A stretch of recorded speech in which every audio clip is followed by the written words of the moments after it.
नमस्कार।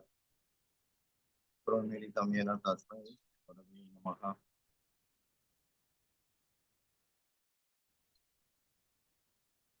கிருஷ்ணர் வந்து லீலைகள் பண்ற போது, பகவான் கிருஷ்ணர் லீலைகள் பண்ற போது எல்லாருமே வந்து ரொம்ப மெச்சூர்டு, ரொம்ப பக்குவம். கோபியர்களோ கோபர்களோ ரொம்ப இங்கிதமா நடந்துப்பாங்க, பெரியவங்களை மதிப்பாங்க. விளையாட்டு ஒரு பக்கம் இருந்தாலும் நடத்தையில வந்து அவங்க கண்ணனை மையமா வச்சு அவங்க வாழ்க்கையெல்லாம் இருந்தது. இப்போ இந்த பகவான் கிருஷ்ணரை பார்க்கிற போது ராதா தான் அதிக சந்தோஷம். ராதாவுக்கு தான் ரொம்ப சந்தோஷம் வருது. ஆனந்த ஆனந்தமா நடனம் ஆடுது. அந்த கண்ணனை பாக்குறவங்க வேற யாரையும் பார்க்க மாட்டாங்க. அந்த மாதிரி எப்படி ஒரு ஆழ்வார் பாடினார், சிறப்பான ஆழ்வார், கண்ட கண்கள் மற்றொன்றை காணாதுன்னு சொல்லி உயிரை விட்டார். அந்த மாதிரி இவங்க வந்து அப்படி பார்த்தபடியே இருப்பாங்க, நினைக்காம பார்ப்பாங்க. ஒரு முறை பிரம்மா கூட கோபியர்கள்ட்ட,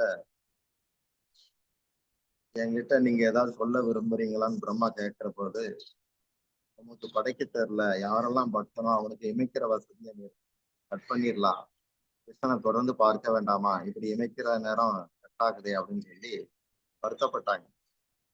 இப்படி ஒரு வித்தியாசமான அன்பு உள்ளவங்களை சேகரிக்கிறதுக்காக கிருஷ்ணர் என்ன பண்றார், ராதைட்ட கலந்து ரெண்டு பேருமா சேர்ந்து சைதன்யரா வராங்க. இந்த மாதிரி அன்பெல்லாம் பரிவர்த்தனை பண்ணணும். ஏன்னா கலிகாலத்துல அனுஷ்டிக்க கஷ்டம், எல்லாருக்கும் அப்படி அனுஷ்டானம் பண்ண வராது.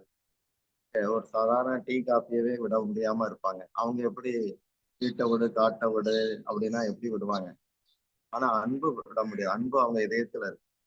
அப்படிப்பட்ட அன்பாளர்களை எல்லாம் பொறுக்கி ஒண்ணா ஆக்கிட்டு அவங்களோட நான் ஆனந்தமா இருக்கணும் அப்படின்னு கிருஷ்ணர் வந்து பலராம் ஐடியா கொடுத்த ஐடியா படி வந்தார். அப்படிதான் சைதன்ய மகாபிரபுடைய தோற்றம் 500 வருஷம் முன்னாடி நடக்கும். அப்போ சைதன்ய மகாபிரபு சின்ன வயதுல கிருஷ்ணன் மாதிரியே லீலைகள் செய்தார்.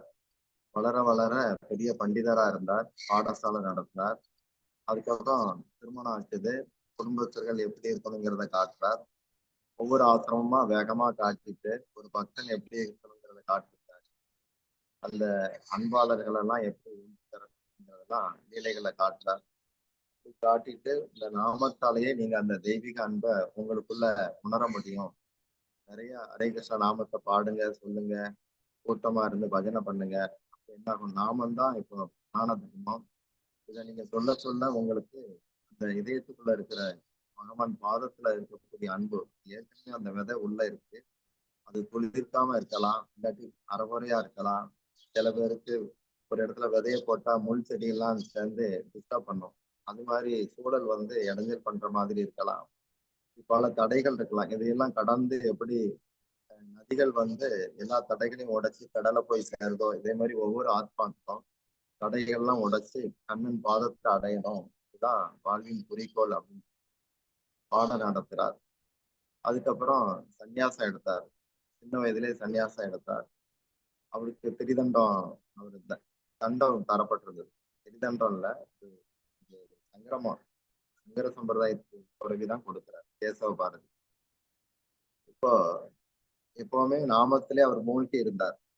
மகாமந்திரத்தை சொல்லி பாடி ஆடிக்கிட்டு கூடமாட 60-65 பேர் லீடர் மாதிரி ஆக்கிட்டு அவங்களுக்கு எல்லாம் ஒவ்வொரு குரு, இவங்கெல்லாம் அந்தந்த ஏரியாவில் போய் பஜனை பாடணும், இதை தவிர வேற ஒன்றும் வேண்டாம், பிச்சை எடுங்க, சாப்பிடுங்க, பஜன் போஜன் இந்த ரெண்டு தான், இப்படி அவர் வச்சிருந்தார்.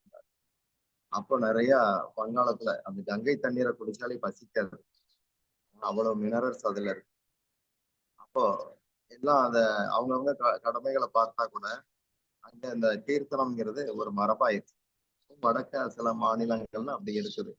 ஆந்திரானா தெருவுல உள்ள மக்கள்லாம் ஒண்ணு கூடி தெருவுல வந்து உட்கார்ந்துட்டு ஹார்மோனியம் மிருதங்கள்லாம் எடுத்துட்டு ஹரிநாமம் பாடுவாங்க. எவ்வளவு நேரம் பாடணும் பாடுறாங்க. தமிழ்நாட்டுல கூட சில கிராமங்களுக்கு அப்படி பயிற்சி கொடுத்துருக்கோம்.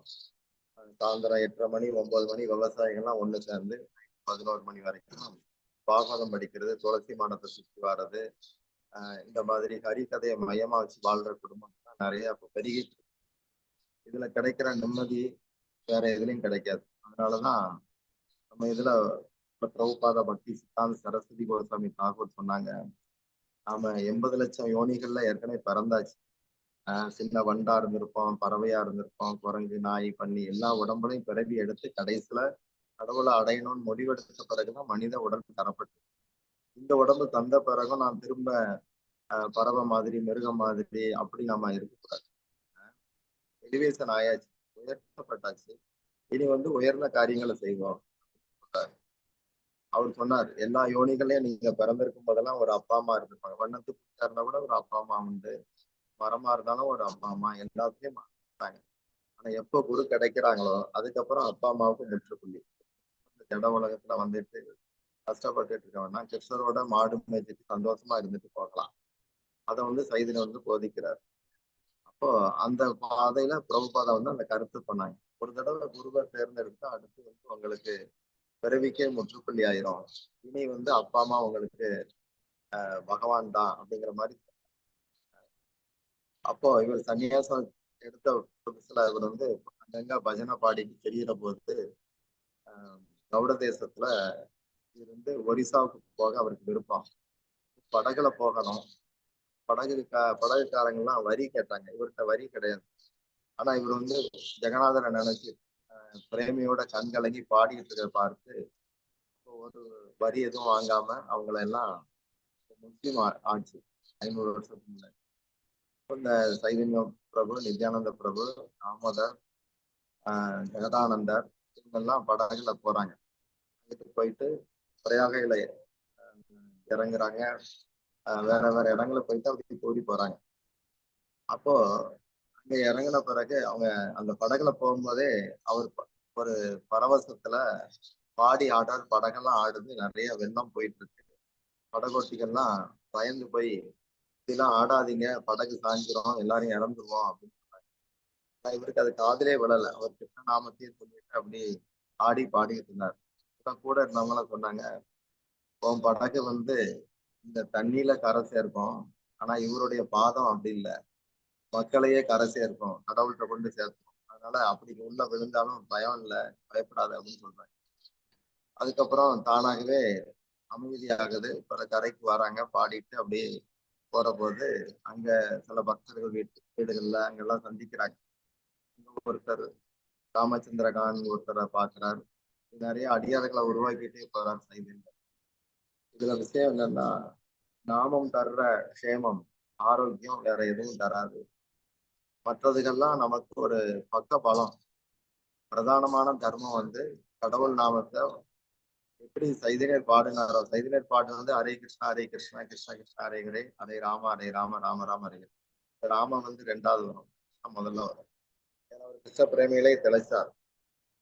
இத கூட வெளிநாடுகள்ல ஒருத்தர் கேள்வி கேட்டாங்க இந்த குருநாதர்கிட்ட, ஏன் நீங்க நிறைய பிராமணர்கள்லாம் ஹரே ராமா ஹரே ராம ராம ராம முதல்ல சொல்லிட்டு கிருஷ்ணர் ரெண்டாவது சொல்றாங்க, நீங்க மட்டும் ஏன் மாத்தி சொல்றீங்கன்னு கேட்டாங்க. சாஸ்திரங்கள்ல என்ன இருக்கோ அதுதான்.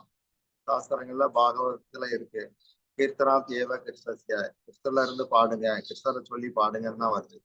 அந்த இடத்துல ராமசியன்னு போட்டா நாங்க அப்படி பாடிப்போம் அப்படின்னு சொன்னார். பொதுவா கிருஷ்ணர் எப்பவுமே இருக்கிறார். ஹரின்னு பேரு. அவருடைய பல நாமங்கள்ல ஒண்ணுதான் ராமங்கிற சப்தம்.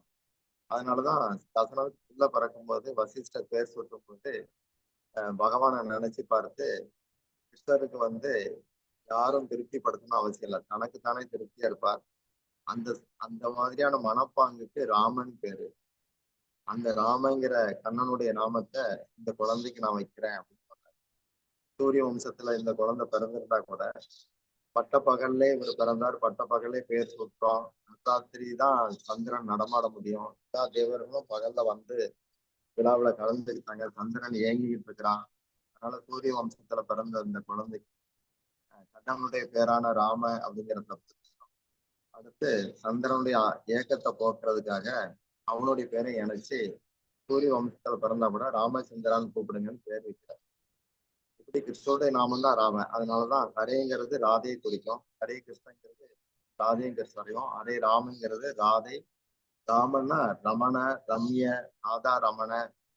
யார் எப்ப பார்த்தாலும் ராதைகிட்ட விளையாண்டுட்டு இருந்தாங்களோ அந்த அர்த்தம், ரமித்து கடந்தாங்க அப்படின்னு அர்த்தம்.